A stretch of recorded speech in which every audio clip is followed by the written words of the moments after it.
दानिश सिद्दीकी दिल्ली का एक फोटोग्राफर, पत्रकार, एक फोटो जर्नलिस्ट, जो दुनिया के सबसे प्रसिद्ध एजेंसी, न्यूज एजेंसी रॉयटर के लिए काम करता था भारत में।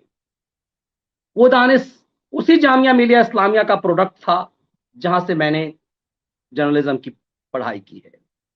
और मैंने आपको यह भी विश्लेषण किया कि उस जामिया में, जब मैं, चूंकि उस जामिया यूनिवर्सिटी का मैं बेस्ट डिबेटर रहा, यूनिवर्सिटी की तरफ से डिबेट में नेशनल लेवल पर प्रतिनिधित्व किया अपनी यूनिवर्सिटी का, और इस बात का मुझे गर्व है। उसी यूनिवर्सिटी में मैंने सार्वजनिक भाषण के मंच पर मैंने देखा कि कैसे यह बात कही जाती रही कि मुसलमानों को पत्रकार होना चाहिए। क्यों ऐसी चीजें हैं कि दानिश भी ये बातें कह रहा है, क्यों ये बातें फारूक अब्दुल्ला से लेकर रवीश कुमारों तक आज चर्चा, ये दिन भर 2 दिन से क्यों दानिश सिद्दीकी छाया हुआ है, और क्यों दानिश सिद्दीकी के मौत पर जब ये कहा जा रहा है कि उसे कर्म का फल मिल गया, तो फारूक अब्दुल्ला से लेकर पूरे लेफ्ट लिबरल गिरोह में बेचैनी है। चर्चा इसकी नहीं करनी हमें कि जिस सुषमा स्वराज ने एक खास समुदाय के लोगों को, जो अरब देशों में फंसते थे, जो खाड़ी देशों में फंसते थे, तो एक ट्वीट पर जो सुषमा स्वराज जिन्हें निकालती थी, उनकी मौत पर कैसे जहरीला नंगा नाच इनने किया। हम इसकी भी चर्चा नहीं करेंगे कि सादगी से परिपूर्ण मनोहर पर्रिकर, देश के सबसे ईमानदार रक्षा मंत्री, एक इंजीनियर, जो राजनीति में जब आया तो उसने सुचिता की एक नया उदाहरण पेश किया। गोवा का वो पूर्व मुख्यमंत्री, देश का वो पूर्व रक्षा मंत्री, उसकी मौत पर भी नंगा नाच करने वाले नैतिकता की बातें कर रहे हैं, जब दानिश को कर्म फल की बात की जा रही है। दानिश ने पूरी पत्रकारिता अपने जिहाद के लिए किया, क्योंकि ऐसा लगता है कि हर चीज उसी रूप में आ जाती है। आप वैज्ञानिक बन जाइए, इंजीनियर बन जाइए, डॉक्टर बन जाइए। मैंने कभी नहीं सुना कि डॉक्टरों के लिए भी इस्लामिक एक मजहबी कोई टीम होती है। इस देश में इसका भी प्रदर्शन किया गया। आज दानिश सिद्दीकी को लेकर के सबसे ज्यादा चर्चा बनी हुई है सोशल मीडिया पर। अफगानिस्तान में जिस तेरा मेरा क्या रिश्ता को लेकर के, उसी जामिया मिलिया इस्लामिया में, जिसका प्रोडक्ट था जामिया दानिश सिद्दीकी, उस जामिया मिलिया इस्लामिया में तेरा मेरा रिश्ता क्या, ला इलाहा इल्लल्लाह, पता नहीं क्या क्या गाते थे ये।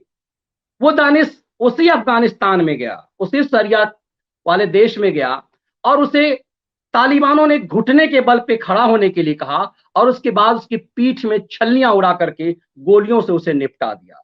उसके बाद जो कुछ भी हुआ वो विवश चित्र की तरह चर्चा करना भी ठीक नहीं है।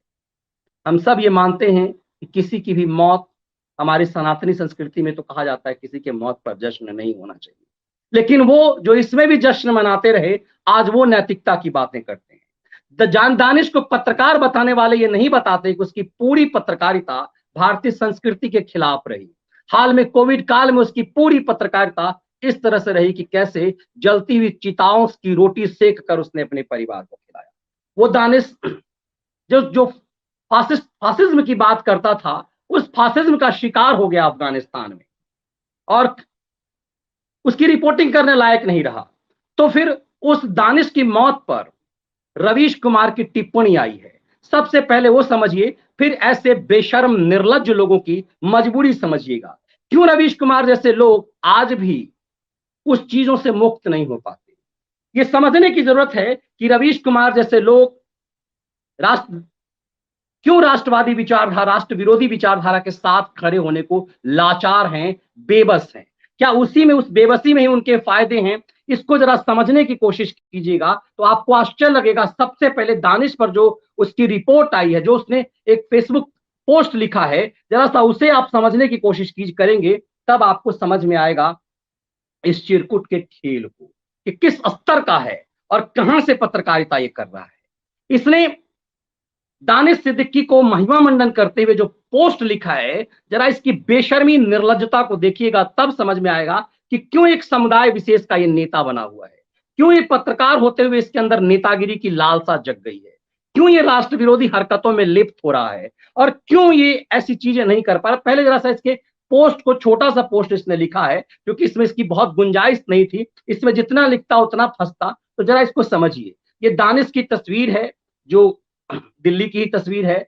अब इस तस्वीर में देखिए, लिख रहा है भारतीय पत्रकारिता का एक साहसिक मुकाम पर ले जाने वाला दानिश सिद्दीकी आपको सलाम। दानिश ने क्या दिल्ली दंगे में उस ताहिर हुसैन के घर पर की कोई रिपोर्टिंग की? क्या दिल्ली दंगे में जो हिंदू विरोधी दंगा दिल्ली में शाहीन साजिश को लेकर का था, उसको लेकर के दानिश की कोई तस्वीर है क्या? मैं पत्रकारिता के इस बेशर्म बारीकी पर भी आपके पास आऊंगा। मैंने कल ऐसे इसको छोटा सा विश्लेषण किया था, लेकिन ये समझने की कोशिश आपको, चूंकि जो लोग दूर से लगता है कि कोई रॉयटर से था, इतना बड़ा फोटोग्राफर था, कैसे वो इतना बड़ा फोटोग्राफर होता है, उसको मैं आपको बताने की कोशिश करूंगा और इन बेशर्म चरित्र को आज आपके सामने में पूरी तरह से खोल कर रखूंगा।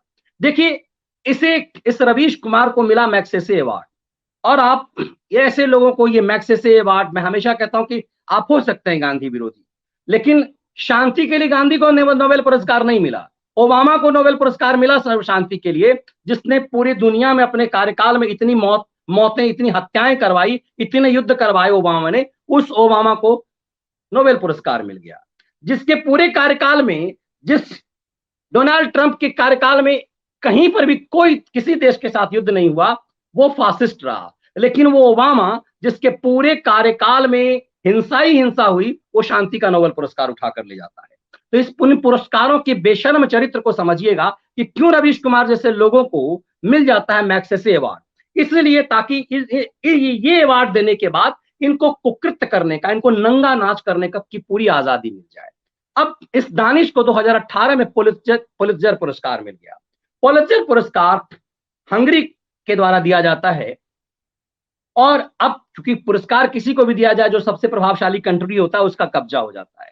ये पुलित्जर पुरस्कार इस दानिश को 2018 में मिले, किस लिए? भारत को बदनाम करने के लिए।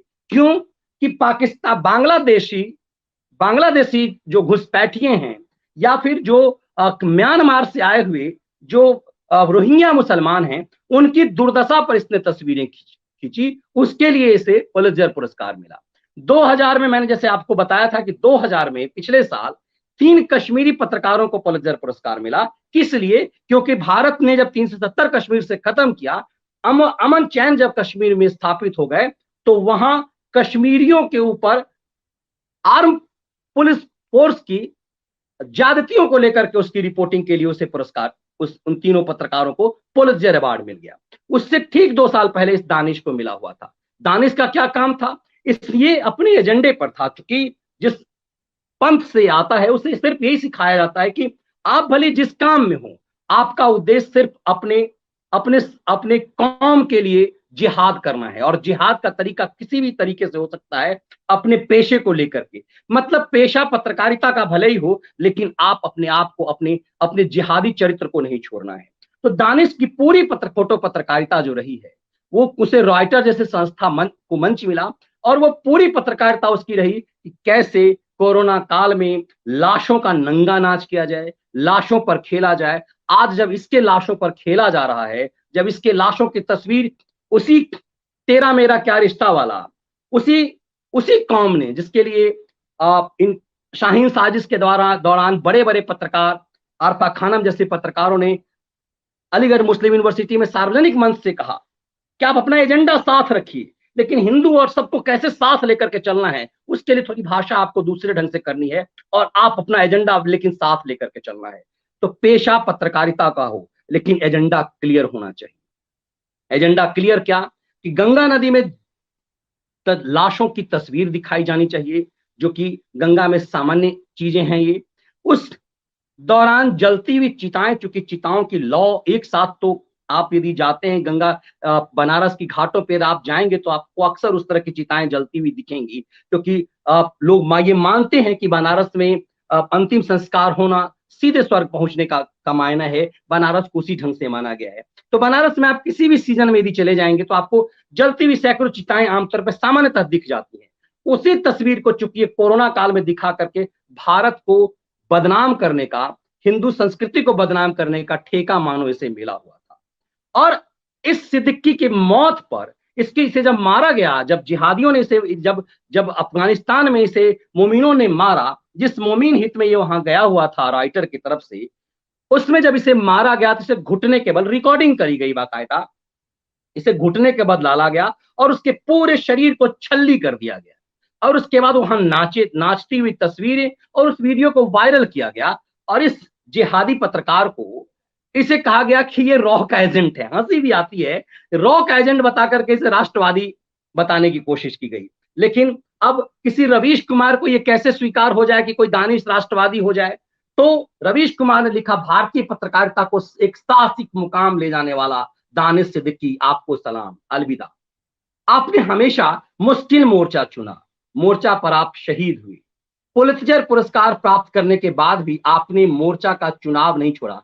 इस बेशरम निर्लज्ज आदमी की अगली अगली पंक्ति सुनिए, बंदूक से निकली उस गोली को हजार लानतें भेज रहा हूं। मतलब बंदूक से निकली गोली को अपने बाबूजी को लानतें भेज रहे हो तुमने क्यों नहीं कहा कि तालिबान को लानत भेज रहे हो? क्योंकि हिम्मत नहीं है। इसलिए, क्योंकि ये इसकी बात समझिए, क्योंकि आपको लगता है कि इस देश में जो पंक्चर कौम है वो आपको पसंद नहीं करेगा। फिर आप किसी किशनगंज से खड़े होंगे, आप कहीं कश्मीर में यदि किसी जगह संसदीय क्षेत्र से खड़े होंगे, विधानसभा क्षेत्र से, आप जीत नहीं पाएंगे। आप यदि सीवान से कहीं से खड़े होंगे तो आप जीत नहीं पाएंगे। इसीलिए लानत आपने गोली को भेजा। यही लिबरल गिरोह का षड्यंत्र है, यही इनका परसेप्शन है। इस लाइन को जो रेड लाइन किया गया है, इसको जरा से गौर से देखिए। बंदूक से निकली हुई गोलियों को लानत भेज रहा है ये बेशर्म, और यही लिबरल गैंग का चरित्र है। दरअसल सच ये है कि रवीश जैसे लोगों के लिए मजबूरी है कि ये तालिबान के खिलाफ नहीं बोल सकता। रवीश की बेशर्म निर्लज्ज पत्रकारिता आपने देखी होगी जब रोहित सरदाना की मौत पर भी उसने एक टिप्पणी लिखी थी, और किस स्तर तक नीचता पर उतरा था ये गैंग। क्योंकि इसकी चर्चा, इसीलिए कई लोग कहते हैं कि रवीश की चर्चा क्यों, चूंकि उसे मैग्सेसे अवार्ड दिया गया।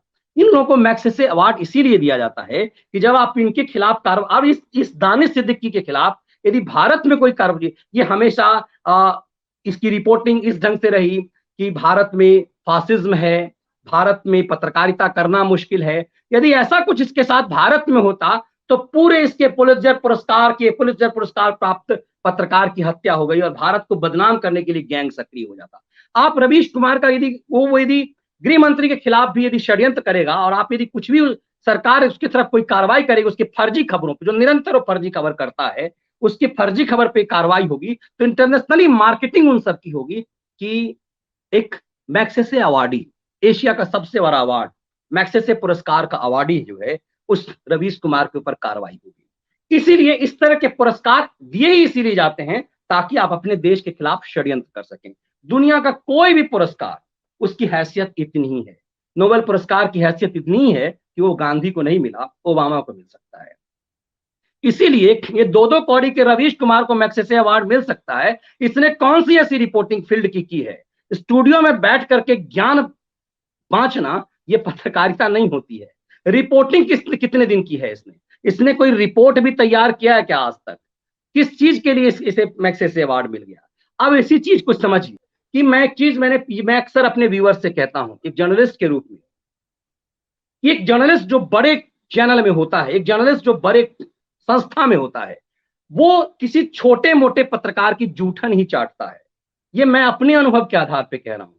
मैं जब देश के नंबर 1 शो में दिल्ली में जिस टीम को लीड कर रहा था 2006 में, उस टीम से चाहे यदि मैं गया या मेरे टीम के रिपोर्टर्स गए, वो यदि दिल्ली के आसपास के इलाके में, पश्चिमी यूपी में कोई रिपोर्ट कवर करने जाते थे, तो वो तमाम वही रिपोर्ट होती थी जो 8 दिन 10 दिन पहले कोई कसवाई अखबार छाप चुका होता था। हम वही खबर करने जाते थे, लेकिन जब हम बड़े चैनल पर उसे दिखाते थे तो ऐसा लगता था कि ये पहली बार घटना घटी। क्राइम के जितने भी शो आप देखते हैं, जो आपको लगता है कि बड़े बड़े चैनलों पे, वो तमाम चीजें पीछे छोटे कसवाई अखबारों में छप चुके होते हैं। तो मतलब ये कि जिस तस्वीर को दानिश ने छापा था, ऐसा नहीं है कि लोकल अखबारों में वो तस्वीरें छपी नहीं थी। रॉयटर्स जैसी संस्था या फिर एसोसिएट प्रेस जैसी संस्था, जिसके 3 फोटोग्राफर को कश्मीर में पत्रकारिता करने के लिए, 370 के खिलाफ पत्रकारिता करने के लिए जिसे पुलित्जर पुरस्कार मिला हुआ था, वो सबके सब ऐसा नहीं कि पहली बार कर रहे हैं। और दूसरी बात ये कि इतनी बड़ी, जब पूरे देश में जब तुम अकेले हो तो कैसे कर सकते हो इस तरह की रिपोर्टिंग? इसका मतलब है कि कसवाई क्षेत्र में इस तरह की रिपोर्टिंग हो चुकी होती है। ये पत्रकारीय भाषा में आपको मैं बताने की कोशिश कर रहा हूं। अब देखिए कि चूंकि रवीश कुमार जैसे लोगों के इसके खेल को समझिए। तेरा जामिया से मास कम्युनिकेशन की पढ़ाई कर फोटोग्राफी में अपना करियर बनाया, भारत का मीडिया घर बैठकर अफगानिस्तान की रिपोर्टिंग कर रहा है। तुम क्या कर रहे हो बे चिरकुट? तुम कहां बैठ करके रिपोर्टिंग कर रहे हो? आज भी कोरोना की डर से तुम घर में बैठ करके बेशर्मी से स्टूडियो भी नहीं जाते। वो लाल माइक तुम्हें थमा दिया गया है, जेम्स बाबू ने थमा दिया है एजेंडा चलाने के लिए। आज भी तुम घर से कर रहे हो तुम्हें कोई बीमारी नहीं हो जाए। तो तुम इतने सारे बीमार, मानसिक रूप से बीमार हो कि तुम ये लिख रहे हो कि मतलब पूरा कि भारत का मीडिया घर बैठकर अफगानिस्तान की रिपोर्टिंग कर रहा है। और ये वीर था किसी एजेंडे के तहत गया था। दूसरी चीज जरा सा और समझिएगा, ये जो महिमा मंडन करने की कोशिश की जाती है कि डिफेंस रिपोर्टिंग सबसे ज्यादा सेफ रिपोर्टिंग होती है, डिफेंस की पत्रकारिता, जिसके लिए कहा जाता है कि बॉर्डर पे जाकर रिपोर्टिंग की। डिफेंस रिपोर्टर जितने होते हैं वो आर्मी के पूरी सुरक्षा कवच में रिपोर्टिंग करते हैं।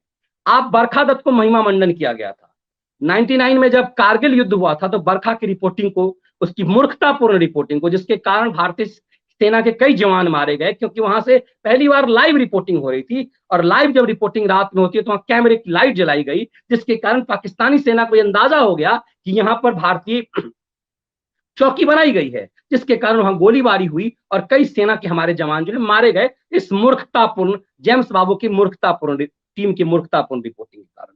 और ये पूरी तरह से होती है, चूंकि जैसे मैंने अपनी किताब में भी इसकी व्याख्या की है कि कैसे प्रणय राय ने अपनी टीम में आर्मी ऑफिसर्स के बच्चों को रखा, उनके रिश्तेदारों को रखा, बड़े बड़े ब्रिगेडियर मेजर जनरल के बच्चे क्यों वहां रहे, ताकि आर्मी की रिपोर्टिंग वहां उसकी घुसपैठ हो सके।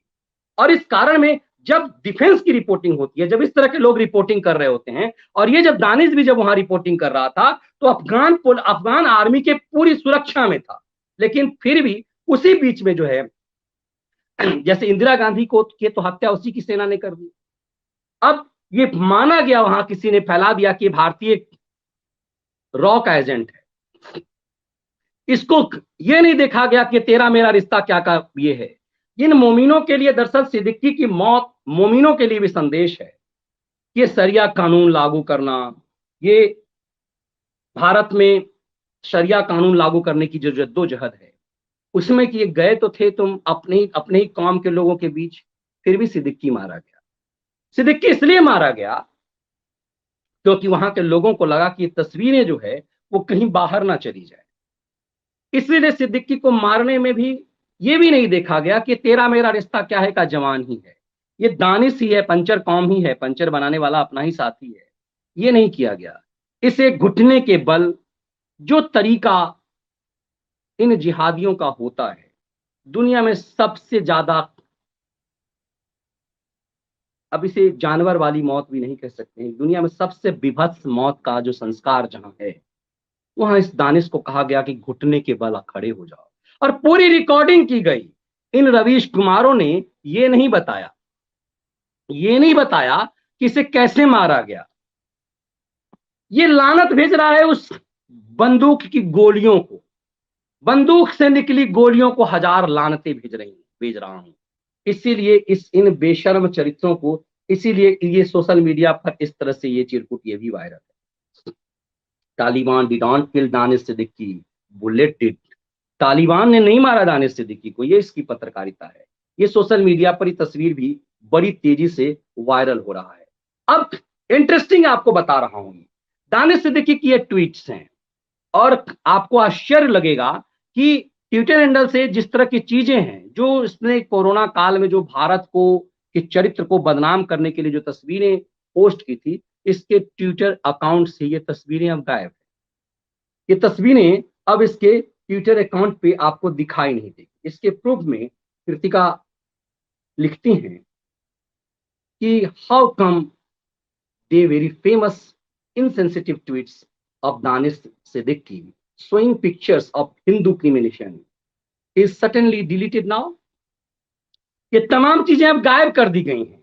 इसमें आपको इंटरेस्टिंग ये लगेगा कि इसमें रजनीश शर्मा ने इसे धर्म और कर्म की सीख दी थी। उस समय में रजनीश शर्मा के पिता और उनकी पत्नी दोनों की कोरोना से मौत हो गई। रजनीश ने दानिश के इस ट्वीट पर अपना कमेंट्स किया था और कहा था, you are making fun of our people's death in the month of Ramzan. Ramzan के महीने में हमारे लोगों की मौत पर तुम मजाक बना रहे हो दानिश। और कहा, I promise you your destiny will evaluate your did when your time comes, जब तुम्हारा काम समय आएगा तो कर्म फल एक तरह से तुम्हें बताएगा। आज वही चीज हुई है रजनीश शर्मा का कि वो बद्दुआ कहते हैं ना कि आप जब कोई पीड़ा में होता है, जब मानसिक परेशानी में होता है, रजनीश शर्मा जैसे लोगों की मानसिक पीड़ा से जिस तरह से सिद्दीकी ने खेला था, उस समय रजनीश शर्माओं ने जो बद्दुआएं दी थी इस सिद्दीकी को, वो बद्दुआएं लग गई और कर्म का फल इसे मिल गया। इसीलिए ट्वीट्स मैं आपको दिखा रहा हूं, जिससे ये समझ में आएगा कि लेफ्ट लिबरल गिरोह किस तरह का खेल और किस स्तर का षड्यंत्र करते हैं। आप इसे बेहतरीन तरीके से समझ पाए होंगे, बहुत बेहतर तरीके से जान पाए होंगे। ये इसलिए भी आपको समझना जरूरी था ताकि इस परसेप्शन के खेल को आप बेहतरीन तरीके से समझ सकें कि कैसे कोई लेफ्ट लिबरल गिरोह अब तक आपको रवीश कुमारों का गैंग किस तरह की पत्रकारिता करके भारत के मिजाज को समझने समझाने का काम कर रहा है। आज वो उसकी हिम्मत नहीं हो पाई कि वो तालिबान के लिए को लेकर के कह सके। क्यों? क्योंकि एक वीडियो आज वायरल हो रहा है। कल पाकिस्तान के प्रधानमंत्री इमरान खान से एएनआई के रिपोर्टर ने पूछा, वो एक कॉन्फ्रेंस में है जहां पर अफगानिस्तान के प्रधानमंत्री भी थे और उसमें चर्चा हुई तालिबान को लेकर के। भारत पर और राहुल गांधी की मिजाज की तरह उसने आरएसएस की बुराई की कि सब ये आरएसएस करवा रहा है। तालिबान पर जब उससे सवाल किया गया तो उसके पूरे जो चमची चापलूस की जो टीम है, सुरक्षा घेरा ने, नेताओं के सुरक्षा घेरा ने उसे घेर लिया और लगातार वो फॉलो, आपने हो सकता है कई चैनलों पर या सोशल मीडिया पर देखा होगा कि इमरान को एएनआई का रिपोर्टर फॉलो कर रहा है और इमरान से कह रहा है कि तालिबान पे कुछ बोलेंगे क्या। तालिबान पे कुछ नहीं बोल रहा। अफगानिस्तान की भी शिकायत पाकिस्तान से इस बात को लेकर के है कि पाकिस्तान ये कहता है कि 70,000 उसके लोग पिछले 15 साल में अफगानिस्तान के बॉर्डर के आसपास मारे गए। वो कहता है कि अफगानिस्तान की अशांति सबसे ज्यादा पाकिस्तान के लिए परेशानी का सबब है। तो चूंकि पाकिस्तान तालिबान के फिर खिलाफ बयान नहीं दे सकता, इसीलिए रवीश कुमार नहीं दे सकता।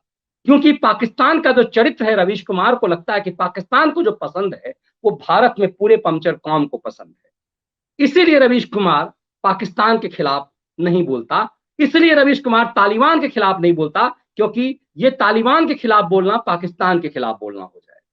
इस चीज को समझिए जरा सा कि चूंकि रवीश ने अपने पत्रकार साथी की मौत की निंदा की, लेकिन उसे मारने वाले की निंदा नहीं की। वो अक्सर मारने वाले की निंदा करता है, वो गोली की निंदा करता है। और रवीश कोई व्यक्ति नहीं है, ये एक विचारधारा का चरित्र है, ये लेफ्ट लिबरल गिरोह का चरित्र है। कैसे ये अपने इर्द गिर्द घुमाते हैं पूरे सिस्टम को, ये उसका चरित्र है। अब आप देखेंगे कि कैसे इस तरह के लोगों ने अपने फायदे के लिए क्या कुछ किया। दरअसल इसे लगता है कि अब राष्ट्रवाद के साथ होने से इसे घाटा है, इसका राष्ट्र विरोधी होने में इसका फायदा है। इसीलिए इन्हें लगता है कि जैसे इसने अपने बलात्कारी भाई को कांग्रेस से टिकट दिलवा दिया, इसे लगता है कि राष्ट्र विरोधी चरित्र अपनाए रहने से इसे फायदा है, राष्ट्रवादी होने से इसके कल घाटे हैं। इसीलिए वो अफगानिस्तान में भारत का तालिबान से कोई लेना देना नहीं कि तुम उसकी तारीफ करो, उसकी उसकी बुराई करो, कोई फर्क नहीं पड़ता। लेकिन जिस दानिश की मौत को लेकर के तुम्हें पीड़ा हो रही है, उसे मारने वालों को तो लानत भेजो या उसकी गोली को लानत भेजोगे, तब ये समझ में आएगा कि ये सब अपने एजेंडे कैसे चलाते हैं और आपको कैसे उलझाते हैं। योगी आदित्यनाथ में आपको कैसे उलझा देते हैं इस चीज में कि बंगाल में नरेंद्र मोदी कार्रवाई नहीं कर रहा है तो नरेंद्र मोदी को हटा देना चाहिए। आपको कैसे इस चीज में फंसाता है, इन चीजों इनको इनको देखिए, ताकि आप जो हैं आपको नोटा दबाने पर मजबूर कर दिए। इन लेफ्ट लिबरल गिरोह के षड्यंत्र को जरा बहुत बारीकी से समझने की कोशिश कीजिएगा। रवीश कुमार तालिबान को लानत नहीं भेजता, उस गोली को लानत भेजता है जो उस बंदूक से निकली है, जो दानिश सिद्दीकी को लग गई, जो हिंदू विरोधी एजेंडे के तहत भारत में फोटो पत्रकारिता करता था। तो वो तालिबान को इसलिए लानत नहीं भेजता कि तालिबान पाकिस्तान का गुर्गा है और पाकिस्तान के गुर्गे यहां पर हैं जो उसे लगता है कि वही उसका वोट बैंक है। इसीलिए तालिबान कोई रवीश के बाबूजी की प्रॉपर्टी नहीं है। तालिबान से रवीश का प्रेम इसलिए है क्योंकि तालिबान से पाकिस्तान का वर्तमान में प्रेम है। पाकिस्तान के प्राइम मिनिस्टर तालिबान की बुराई नहीं करते। अफगानिस्तान ने कहा कि पाकिस्तान जो है तालिबान को पाल रहा है। अब इस चीज से समझिए कि क्यों उस तालिबान में क्या हित है भारत के लेफ्ट लिबरल गिरोह का। इसलिए हित है कि उसमें पाकिस्तान का हित है, और पाकिस्तान को जो पसंद है, रवीश कुमार और लिबरल गैंग को लगता है कि यहां पर जो पंचर गैंग है उसको पाकिस्तान पसंद है। ये भ्रम कह लीजिए, सच कह लीजिए, जो कुछ भी है, लेकिन इनकी धूर्तता और चालाकी देखिए कि आपको किसी भ्रम में फंसाते हैं। आपको कोई मुद्दा दे देंगे, उसका रिसर्च आप करने के कहेंगे, आपको कहेंगे बंगाल में इतनी हिंसा हुई, खुद तो चुप रहेंगे और आपको इस परसेप्शन में डालेंगे कि आप नोटा दबाने के लिए, अच्छा ठीक है, अब तो हम मोदी को वोट नहीं देंगे, 300 सीट मोदी जी हमने आपको इसलिए नहीं दिए कि बंगाल में इस तरह से हिंसा हो जाए। इसके किसके खेल को देखिए। इसलिए ताकि मध्य प्रदेश में जैसे आपने नोटा दबा दिया था, वैसे बंगाल में या फिर उत्तर प्रदेश में आप नोटा दबा दीजिए। योगी के खिलाफ आपको इसीलिए षड्यंत्र में फंसाया गया कि ताकि आप उत्तर प्रदेश में नोटा दबा दीजिए, ताकि कोई फिर से कोई उडंड और पंचर छापों की टीम उचक्कागिरी पे उतर आए। इस पूरे खेल को समझिए कि कैसे परसेप्शन रचा जाता है। ये तालिबान का विरोध तक नहीं करता, इसके मैन से पूरा भारत का लिबरल गैंग तालिबान के खिलाफ एक शब्द नहीं बोल रहा। पूरा ट्विटर पे लिबरलों ने छा दिया है दानिश सिद्दीकी के मौत को, रो रहे हैं, आंसू बहा रहे हैं दानिश सिद्दीकी पर। लेकिन दानिश को जिसने मारा उसके प्रति तुम्हारी हमदर्दी है। मतलब दानिश की मौत पर भी पीड़ा है और दानिश के मारने वालों से भी हमदर्दी है। ये कैसा चरित्र है भाई। इस चरित्र को ही समझने के षड्यंत्र, और समझिए कि कैसे जो तथाकथित राष्ट्रवादी हैं, इसके इसके घिनौने इन इस लेफ्ट, ये जो इस पैसे से पलते हैं। अब दानिश जैसे लोग के घर में जो कहते हैं ना कि आप जैसा खाते हैं, आप जिस अवैध पैसे से, यदि आपका अन्न अवैध पैसे, आपका अन्न यदि पाप के पैसे से आपके शरीर में लगा है तो आपकी सोच वैसी ही होगी। अब जो इस मामले से, इस तरह की चीजों से, इस तरह के भारत की संस्कृति के, भारत में हिंदुओं की मौत को बेच करके, उसके शवों की तस्वीर बेच करके, वो रजनीश शर्मा जिसकी मैंने ट्वीट आपको दिखाई थी, उसके पिता और पत्नी, किसी व्यक्ति की पीड़ा इससे ज्यादा क्या हो सकती है कि उसकी पत्नी और पिता, उसके 4 दिन के अंदर पत्नी भी और पिता भी उसके मृत्यु हुई। और उस व्यक्ति ने ट्वीट किया दानिश सिद्दीकी को कि तुम्हें हम जैसे लोगों की बद्दुआएं लगेगी, इस तरह की तुम तस्वीर जो है उसको, उससे कमाई करते हो तुम। और आज उसी तस्वीर का शिकार हो गया दानिश। इसे बार बार समझिए और बार बार समझाइए। उस दानिश की मौत पर हम सबको दुख है, लेकिन कमाल की बात ये थी, क्योंकि वो भारतीय पत्रकार था, वो मारा गया तथाकथित, यदि उसका पासपोर्ट भारतीय था तो भारतीय ही हम उसे मानेंगे, भले ही वो मानसिक रूप से श्रद्धा उसकी भारत के प्रति नहीं रही हो, उसके मन में जिहादी संस्कार रहे हों, उसका पालन पोषण उसी ढंग से हुआ हो, ये व्यक्ति पर डिपेंड नहीं करता। ये कोई ऐसा बड़ा, और ये माहौल क्या बना रहे हैं, भारत के प्रधानमंत्री ने ट्वीट नहीं किया। क्यों भाई, भारत के प्रधानमंत्री क्यों ट्वीट करे, किस लिए भारत का प्रधानमंत्री ट्वीट करे इसे? इस बात को समझना हमारे और आपके लिए बहुत जरूरी है। ये क्यों कैसे पर, इसीलिए मैं आपको देखिए, मुझे लगता है कि मैं संभवतः इस मेन स्ट्रीम मीडिया से बाहर आकर के इस तरह की पत्रकारिता करने के दौरान, राष्ट्रवादी जर्नलिज्म के दौरान, मुझे लगता है कि शायद मैं संभवतः मैं अकेला था जो बंगाल के मामले पर, मैक्सिमम जो जितने भी राष्ट्रवादी थे वो बंगाल के मामले पर एकदम से हो गए कि यदि हिंदुओं की मौत हो रही है तो ऐसा 303 वोट क्यों मिले, क्यों कार्यकर्ता जो है, क्यों बीजेपी को वोट दे। आप मत दीजिए वोट, ले आइए फिर किसी ऐसे ही जिहादी को जो मुनव्वर राना चाहता है। इसी खेल को समझने की जरूरत है कि देखिए कि वो अपने एजेंडे में कैसे हैं। रवीश कुमार मतलब एक बार भी तालिबान के लिए नहीं बोल रहा है कि तालिबान ने किस तरह से इस तरह वहां लोगों को मौत के घाट उतार रहा है। तुम दूसरे के लिए नहीं, कम से कम अपनी दानिश के लिए भी तो तालिबान के ऊपर को लानत भेज देते, उसके बंदूक से निकली हुई गोलियों को लानत भेज रहा है। इसीलिए अपने परसेप्शन में सटीक हो जाते हैं। इसीलिए देखिए कि इस देश की जनता ने जमीन से उखाड़ दिया वाम को, लेकिन आपकी किताबों में ये मौजूद है। इसके षड्यंत्र, इसके खेल को यदि आप नहीं समझ पाएंगे तो बहुत मुश्किल होगा। फिर सोचिए कि कैसे लौट करके, ये तो समझिए कि मूर्खता थी दिग्विजय सिंह की, षड्यंत्र था सोनिया गांधी की मूर्खता थी अपनी बेटी को मध्य प्रदेश से राज्यसभा भेजने का।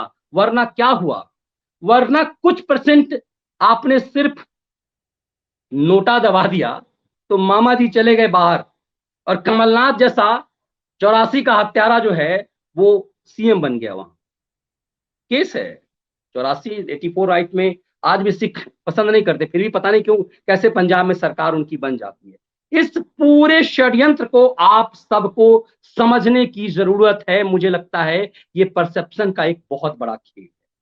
ये इसीलिए मैं कह रहा हूं कि इसे बार बार यदि नहीं समझेंगे कि क्यों रवीश कुमार जैसे, इसे बार बार अपने कानों में से जहन में डालिए कि क्यों रवीश कुमार जैसा खैराती जेम्स राय के चैनल पर बैठ करके एक परसेप्शन गढ़ता है, भारत के गृह मंत्री को सीधे तौर पे एक झूठे केस में कहता है कि आरोपी बना देता है, उसका कुछ भी नहीं होता, फिर भी कहता है भारत में फासिज्म है, भारत में अभिव्यक्ति की आजादी नहीं है। इस दानिश सिद्दीकी को अभिव्यक्ति की आजादी खूब मिली, भारतीय संस्कार भारतीय संस्कृति का मजाक बनाने के लिए, भारत को अपमानित करने के लिए। और ये रॉयटर कोई अखबार नहीं है, कोई टीवी चैनल नहीं है।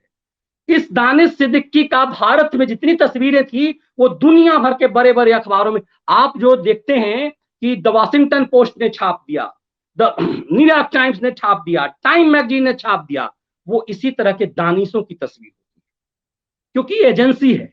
और अखबार जो है वो सामान्यतः हर जगह अपना रिपोर्टर नहीं रखता, एजेंसी होती है, उस एजेंसी की तस्वीर वहां पहुंचती है। फिर जरा पत्रकारिता के बहुत बारीक चीज को समझिए कि यदि मैं किसी बड़े चैनल में काम कर रहा हूं तो उसका एक दो प्रतिनिधि होता है, कस्बाई स्तर पर छोटे छोटे चैनल होते हैं, छोटे छोटे अखबार होते हैं, रिपोर्टर रिसर्च कर रहा होता है, हम रिसर्च करते हैं। जैसे मैं आपके लिए खबर लाता हूं तो दिन भर मैं रिसर्च करता हूं, मैं मेहनत करता हूं, ऐसे नहीं बांचने लगता आपको, मैं दिन भर रिसर्च करता हूं। वैसे ही जर्नलिस्ट रिसर्च करते हैं, उसके बाद उसे पता चला कि अच्छा बुलंदशहर में फलाना जगह ऐसे ही फलाना अखबार में छपा, वो रिपोर्टर वहां का रिपोर्टर छाप चुका है, उस जूठन को उठाया और बड़ी चैनल में छाप दिया। इसी तरह से गंगा के किनारे जिस तस्वीर को दानिश ने छापा वो पहली तस्वीर नहीं थी धरती पर, इससे पहले लोकल अखबारों ने कई बार छापा, लेकिन महिमा मंडन दानिश का इसलिए किया गया कि दानिश को आप राइटर से दिखा करके उसे बड़ा बनाइए ताकि उसे पुलित्जर पुरस्कार दिया जाएगा। ऐसा नहीं था कि वो तस्वीर पहली बार थी, ऐसा नहीं था कि वो चीजें छुपी छुपाई थी, लोग इसे सामान्य चीजें मानते थे। लेकिन उसे चूंकि भारत के खिलाफ षड्यंत्र करना है और कोरोना, आज यदि वही तस्वीर यदि आप आज भी मिलेगी, आप गंगा किनारे बनारस में यदि चले जाएंगे तो आज भी आपको तस्वीरें मिल जाएगी। लेकिन कोरोना का जब पीक समय था उसकी महत्ता थी, इस चीज को समझना बहुत जरूरी है। कुछ लोगों के सवाल आ चुके हैं, उसके बाद मैं मुनव्वर राना पे आऊंगा। अपर्णा जी का एक सवाल है कि इमरान खान का हाजमा खराब हो गया है इन सब परिस्थितियों में। आज आपने अपर्णा जी देखा होगा, उसका विजुअल देखा होगा कि कैसे इमरान खान भागता नजर आ रहा है तालिबान पे जब उससे सवाल किया। इसी तरह से पूरा भारत का लेफ्ट लिबरल गिरोह भागता नजर आ रहा है। बहुत अच्छी बात कही, उसका हाजमा खराब हो गया है। वैसे ही पूरे भारत के इन खैरातियों का, इन बेईमानों का हाजमा पूरी तरह से खराब हो चुका है। ज्ञानेंद्र कुमार सुन्ना जी, सुपर चैट के लिए बहुत बहुत धन्यवाद आपका। और ये पूरा हाजमा इसलिए खराब इन सबका हो गया है कि आप इनके खेलों को, इनके षड्यंत्र को यदि आप भांप नहीं पाएंगे, समझ नहीं पाएंगे, तो आपको ऐसा लगेगा कि इनके एजेंडे जिस तरह के हैं, ये पूरा एजेंडा इनका है, ये पूरा एजेंडा इस देश के खिलाफ षड्यंत्र से जुड़ा हुआ है। और ये धीरे धीरे सोशल मीडिया का दौर है कि हम जैसे लोगों को एक अवसर मिला कि हम मेन स्ट्रीम मीडिया को छोड़ करके अपनी जिंदगी को एक चुनौती बना करके ऐसे मंच पे आए ताकि सच को आपके सामने रख सके। और मुझे लगता है कि ये इसलिए जरूरी है कि इस फैक्ट को बहुत तरीके से, कितनी चतुराई से ये गिरोह लानत भेज देता है गोली को। मतलब कमाल की बात देखिए कि एक तबरेज अंसारी जमशेदपुर के एक गांव में मोटरसाइकिल की चोरी में गांव वालों के द्वारा पिटाई से मारा जाता है, 4 दिन बाद मौत हो जाती है, उसके लिए नरेंद्र मोदी दोषी हो जाता है। जमशेदपुर में एक तबरेज अंसारी, एक अखलाक की मौत उत्तर प्रदेश में हो जाती है, उसके लिए नरेंद्र मोदी जिम्मेदार हो जाता है, उसके लिए लानत नरेंद्र मोदी को चला जाता है। लेकिन तालिबान की गोली से घुटने के बल पे ला करके एक भारतीय पत्रकार को मारा गया, इतनी कम से कम बेशर्मी, बेहायापन तो नहीं होनी चाहिए तुम्हें कि तुम गोली को लानत भेजो। अरे गोली को कहीं कोई महात्मा गांधी, तो आज तक क्यों गिनते हो कि महात्मा गांधी की हत्या फलाना ने की? महात्मा गांधी की हत्या के लिए गोली को लानत क्यों नहीं भेजते हो बेशर्मो? इन बेशर्मों से कभी कभी तो सचमुच इस कदर आता है कि इंसान ये सोते कैसे होंगे घर में, इतना षड्यंत्र करके ये रात को सोते कैसे होंगे, अपने बच्चों से आंख कैसे मिलाते होंगे। मतलब महात्मा गांधी की हत्या फिर गोडसे ने कैसे की? गोडसे को उसकी गोली से उसकी एक बंदूक से निकली हुई गोली को लानत भेजनी चाहिए थी। आज भी जब हिंदुस्तान की सुप्रीम कोर्ट ने जब ये माना कि इसमें किसी भी ढंग से संघ की भूमिका नहीं थी, आज भी रवीश कुमार जैसे गैंग खुल करके बोलते हैं कि गांधी की हत्या संघ ने की। लानत तुम महात्मा गोडसे को फिर सजा तो नहीं होनी चाहिए थी? क्यों गोडसे को सजा हुई? उसको लानत उसकी पिस्तल को मिलनी चाहिए। इंदिरा गांधी की हत्या उनके उनके सिपाहियों ने कर दी, बॉडीगार्ड ने कर दी, तो लानत उस गोली चलाने जिस उस गोली को भेजते। इसलिए इस लिबरल गिरोह को समझिए, इनके षड्यंत्र को समझिए। फिर तबरेज अंसारी को मारने वाले को लानत क्यों भेज रहे हो? तो लानत तो उस मोटरसाइकिल को भेजना चाहिए। पूरे देश में कैसे फासिज्म का एक ढोंग रचा गया। आज इन षड्यंत्रकारियों को ये समझ आया असली फासिज्म क्या है। ऐसा समझ आया कि दानिश फासिज्म पर पत्रकारिता करने लायक नहीं रहा। और ये पूरा गैंग, ये पूरा पंचर गैंग, सोचिए इस देश की देवी तुल्य मैं कहूंगा, जिस तो यदि किसी नेत्री के प्रति आज तक मेरे मन में सम्मान रहा है तो सुषमा स्वराज का, क्योंकि उस दौरान मैंने बीजेपी कवर किया है, बहुत नजदीक से सुषमा जी को जाना है, उनके व्यवहार से, उनके स्वभाव से। वो सुषमा जी जब देश की विदेश मंत्री बनी तो भले ही आपने वोट नहीं दिया, सबको पता है, लेकिन सुषमा स्वराज ने खाड़ी देशों से किस तरह से किस कौम के लोगों को निकाला, लेकिन जब उनकी मौत हुई तो किस तरह से विभत्स नंगा नाच किया गया। मैं फिर कहूंगा, देश का सबसे ईमानदार यदि कोई नेता आज के डेट में यदि आप आंख मूंद करके ढूंढेंगे तो मनोहर पर्रिकर थे। मनोहर पर्रिकर तक को नहीं छोड़ा इन लोगों ने। आज फारूक अब्दुल्ला के बेटा उमर अब्दुल्ला से लेकर ये रवीश गैंग सब इस पे कह रहे हैं कि कर्म फल क्यों बता रहे हो, इसे कर्म फल क्यों कहा रहा है। हिंदू संस्कृति में कर्म फल के मायने हैं, इसीलिए हम तुम्हें कर्म फल समझा रहे हैं।